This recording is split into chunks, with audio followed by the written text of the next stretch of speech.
साबिक fast bowler Shoaib Akhtar ने Pakistan cricket team के साबिक मैनेजर और स्पोर्ट्स एंकर डॉक्टर नुमान नियाज के कानूनी नोटिस का जवाब देने का ऐलान कर दिया। डॉक्टर नुमान नियाज और शुएब अख्तर के दरमियान हाल ही में नया तनाज़ा उस वक्त शुरू हुआ जब डॉक्टर नुमान नियाज ने शुएब अख्तर को 1 अरब रुपए हर्जाने का लीगल नोटिस भिजवा दिया, जिसमें उन पर हतक इज्जत का इल्जाम आयद किया गया था। डॉक्टर नुमान नियाज ने ये कानूनी नोटिस 25 मई 2025 को तमाशा पर चलने वाले क्रिकेट शो दी डग आउट की किस्त नंबर 31 के दौरान शुएब अख्तर की जानिब से दिए गए मुतनाज़ रिमार्क्स के बाद भिजवाया था।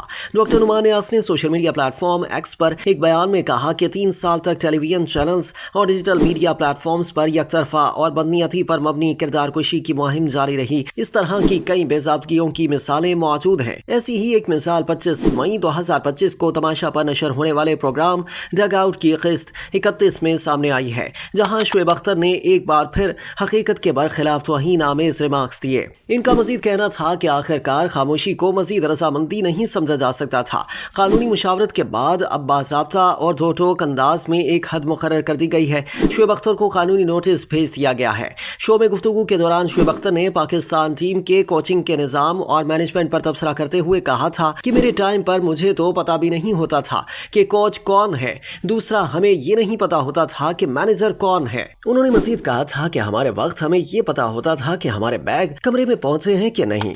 मैनेजर अलबत्ता इसलिए रखा होता था। ये डॉक्टर नुमान हमारे बैग उठाता था, ये इसीलिए रखा हुआ था ना, हमारे बैग उठाने के लिए रखा हुआ था।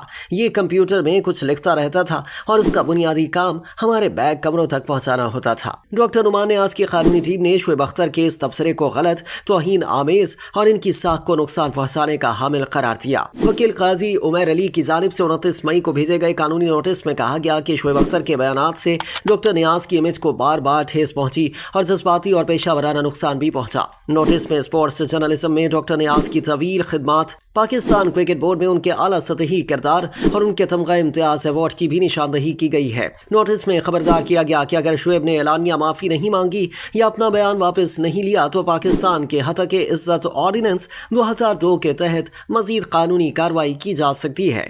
दरीसना शुएब अख्तर ने डॉक्टर नुमान नियाज के नोटिस पर रद्द-ए-अमल देते हुए कहा कि नुमान नियाज के कानूनी तौर पर नाक़िस, बेबुनियाद और अना को तस्कीन देने वाला कानूनी नोटिस मुझे मौसूल हो गया है। उन्होंने मजीद लिखा कि मैंने लीगल नोटिस का जवाब देने के लिए सीनियर कानूनदान सलमान खान नियाजी की खिदमात हासिल कर ली हैं, जो कि काबिल एतमाद, होनहार और काबिल वकील हैं। वो इस केस में मेरी नुमाइंदगी करेंगे। वाज़ेह है कि ये पहली बार नहीं है कि शुएब अख्तर और नुमान नियाज में झगड़ा हुआ हो। 2021 में दोनों की ऑन एयर बहस उस वक्त मौज़ूए बहस बन गई थी जब शुएब अख्तर PTV स्पोर्ट्स के एक लाइव शो से बाहर चले गए थे। दोनों के दरमियान सुलह सफाई के बाद मामला हल हो गया था, लेकिन ताज़ा वाक़े के बाद ये वाज़ेह है कि दोनों के दरमियान कशीदगी अब भी बरकरार है।